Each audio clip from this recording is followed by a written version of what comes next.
Good afternoon, ladies and gents. Welcome to the second episode of School Business Tech. We've got a great episode today, obviously on the back of some of the big news that's been happening in the industry with ESS and becoming part of the Parent Pay group. It seemed a really timely kind of point to have a conversation about the Big Eight. And I'm welcoming today Graham Reed, who's going to be joining us. And Graham's got some real insight about the Big Eight, and we're going to be just asking Graham some questions to uncover the Big Eight and who they are and what they're all about and how that's going to affect the school business professionals, you like. Graham is the founder and principal consultant at Omega Pegasus, and he's been working with school business tech since 2004 when he started as an ICT support technician.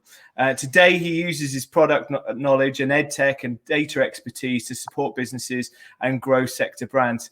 Good afternoon, Graham. How are you doing? Thanks, Ryan. Thank you for having me. Yeah, I'm doing well. Thank you. Good. And thanks for joining us on this session. I know we've been having a bit of a tete-a-tete on LinkedIn and catching up, obviously, offline as well, which is great. So it's great to have you on here. It's great to have you on the early episodes because I know you've got a lot to say on this matter. But we're going to kick off straight away, really, by helping to contextualize this for some of our kind of audience. So could you just tell me a bit more about who are the Big Eight? Yeah, sure. So the eight organisations that I turned the Big Eight just recently, particularly with the news from Montague and the Parent Pay Group purchasing Capital Education Services. And these are organisations that have really come about over the past sort of 4 or 5 years. Many of them have been around for a lot longer, but certainly come to prominence in the education sector in the last sort of 4 or 5 years.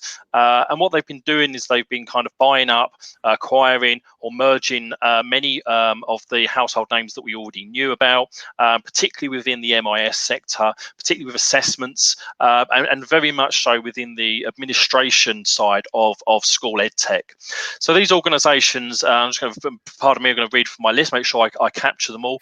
We've got Community Brands, we've got Jonas Group, who around the world are part of Constellation, we've got Access Group, we've got Iris. More recently, we've got Juniper. We've also got Civica as well. We've got The Key.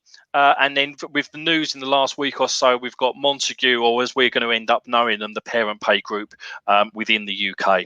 So there is all organisations that have, as I say, have purchased or acquired other organisations, and typically within the administrative side of school. So not so much the learning side, curriculums, things like that, not so much the teaching side, but more on the administration side. So we're talking things like MIS, communication, school payments, and assessment as well. And so these are all groups that are coming together, buying up all of these, and they're doing various bits and pieces with those technologies in various different ways. Okay. And so can you tell me, as we start to see this kind of siloed group and these pillars of these organizations, like you said, that own this estate, is there going to be an issue with only kind of having 8 providers that have acquired all the bits in the market? Yeah, I mean, there is going to be to some degree there. The first and foremost is going to be a real limitation of options for schools, for their customers, and there will be other things as well, but that's going to be the biggest one. Is potentially a slight lack of competition and a lack of ability for new entrants to kind of enter the market. We're not at the moment talking about kind of Competition Markets Authority getting involved so much, but it will be that much more difficult to go up against those bigger organisations. It's largely been the same for many years. If we take just the MIS space, for example, that's largely remained unchanged for many years. But there are some great examples of people that have proven that you can enter that market and do it very well. Scholar Pack, Pupil Asset, and now going to be Horizon under Juniper, have proven that we can do those sorts of things. There's going to be lots of consolidation where there's multiple products offered within the same company. And I've worked for two of these organizations myself over the past 3 years, one being Community Brands, the other Jonas Group. And some of those, they have multiple product offerings within that, and they will do different things, in that group. Community Brands, so far, and they've only kind of been in a combined organization for about 2 or 3 years now. They're still providing all the software that they had previously, and are doing a lot of work with integration, looking at different markets. Jonas Group, on the other hand, have always been, as an organization, Jonas just buy up companies. And in the UK, they bought up, in particular, many of the cashless catering organizations. And they're quite happy for them to compete with one another. Now, those organizations largely remain independent, continue working. They just have the backing of those, of those bigger brothers that sit above them. And so there hasn't been, kind of much consolidation for organizations within there. So there's different things that will happen with those sorts of organizations as well. In one hand, my understanding is, like you said, there's going to be a consolidation where they'll merge products, or maybe merge companies together, synchronize them under one brand, and then on the other side, they might literally run them in parallel. So they own the companies, but literally get them to compete. What's the impact of this going to be on innovation and product innovation within the school business technology kind of space? Well, it's interesting, isn't it? Because there will be some changes there, and I don't think so much of that is down to the technology that's involved. It's around the companies and the way that they operate. So in some of those organizations where they will have, where they will be looking to consolidate, particularly where they have just bought out companies and there's been a lot of money spent on them, the first thing that typically happens, and I've seen this happen as well, is there'll be a huge focus on recouping that money, making sure that money is recouped via increasing sales, by reducing headcounts potentially, various other efficiencies, because what they want to, those new owners want to start to see returns very, very quickly on all of that. But on the flip side, there will be opportunities for investment. These organizations do tend to have very deep pockets, so there is opportunities for innovation. There is also good opportunities as well, where we've seen some organizations, take Juniper for example, they've just brought up I believe 3 very similar of the assessment type platforms. They've taken on Classroom Monitor, Target Tracker, and also recently Citra as well. So they're really going after the market space as being the assessment guys within within edtech, and that's fantastic, because it does mean that they have got a huge wealth of experience and knowledge and expertise under their one brand now, to really go after that assessment area. And if they are become the assessment gurus of the market, what they can do is they can plow huge amounts of innovation and research and development into those products. On the flip side of that, take Iris Group. They've been doing a lot of purchasing this year as well. They took on iSAMS as an MIS, which came as a bit of a surprise to many people in the market. What I understand they're working a lot on at the moment is integration across those platforms. So what Iris have got is a really compelling kind of all through administrative system, from MIS, communications, payments, because they've got Parent Mail and Parent Mail Pay. They've got BioStore as well now. So they've got many things that the school would need to administrate their school, particularly from that back office environment. And what they'll undoubtedly be working on is the integration between all of those. So there's a very seamless experience between all of them. And what it also means is that then it's then much harder. And I don't mean negatively, but it's much more compelling reason for people to take on all of the Iris products in that space and stay with them. On the flip side, we do have to be careful to see, actually, does that mean that customers may feel a little bit locked in, because actually they won't get as good of an experience, if they have kind of what schools have and multi-academy trusts have been doing for so many years now, in picking those best of breeds and expecting them to all work together. That time will tell, and I'm sure many won't be kind of caught out by the things that happened kind of 10, 15 years ago, when Capita in particular were investigated for kind of not allowing the right amounts of integration to happen and stifling the market.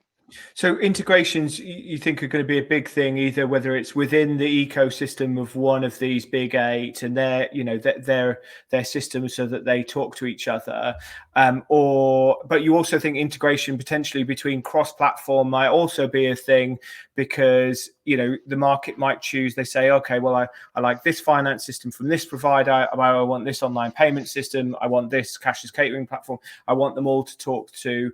Do you think there'll be, if some of these big eight choose not to collaborate or work, do you think that'll have a negative impact or a positive impact on them?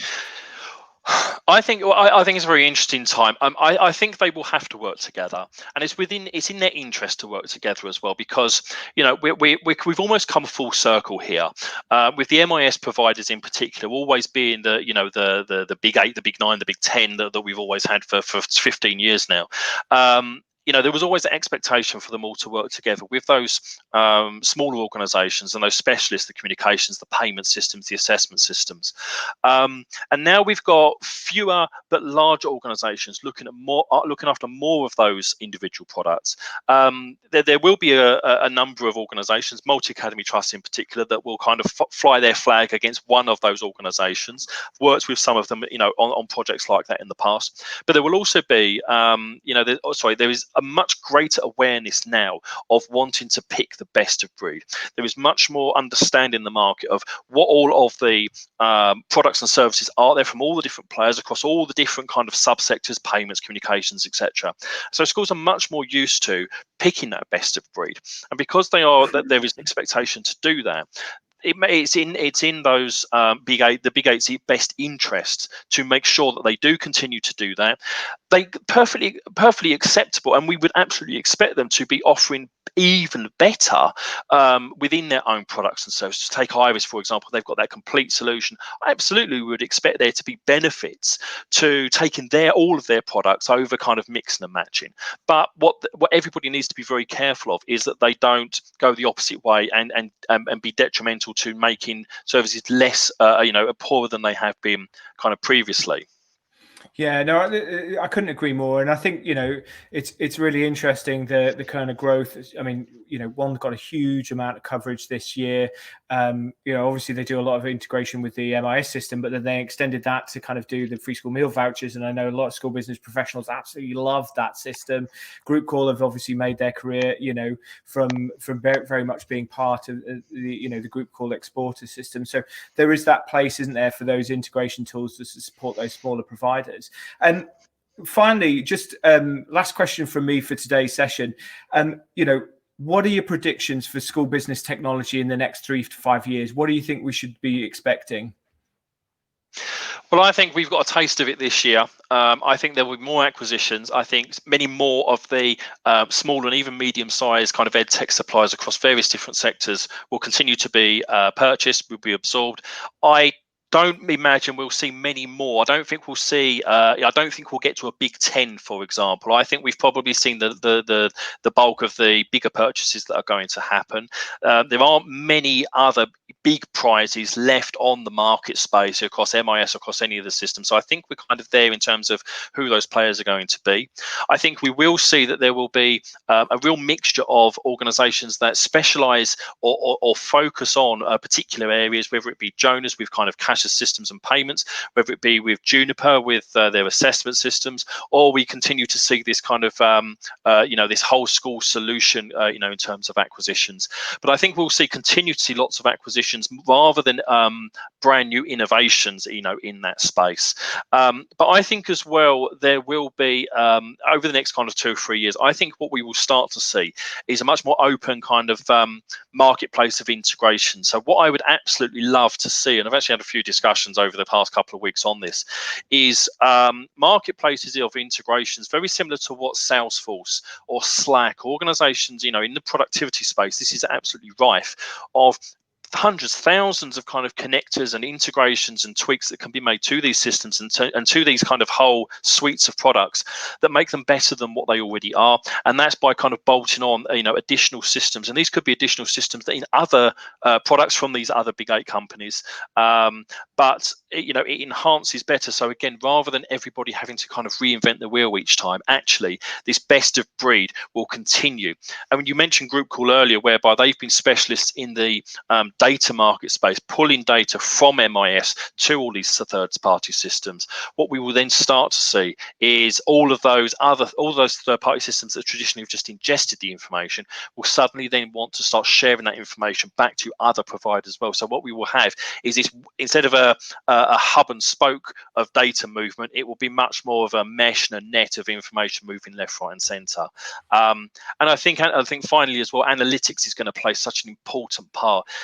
Many people have tried. There's a few products out there, and all of the multi-academy trusts in particular, they're all starting to play with decent analytics themselves. Not the stuff that we've seen time and time again, and people just put a pretty chart on their dashboards, but real good predictive and extrapolation of information, to provide real, true, good insights. And again, this is not just about the traditional stuff that we have always seen in edtech, which is attendance, assessment, behavior, how much money has been spent on X. It's actually real, true, holistic analytics across many, many facets of a child's life to get the best picture of what they look like, so that schools can intervene and guide them best moving forwards. Brilliant.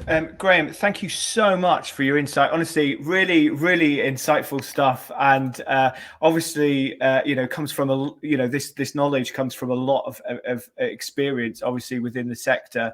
So really appreciate your time today.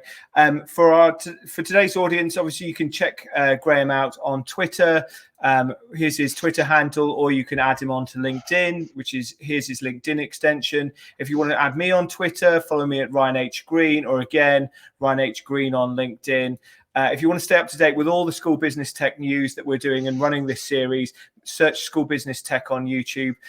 All that leaves me to say is thank you once again, Graham. Really appreciate your insight today. Have a really great evening. Thank you. Thank you for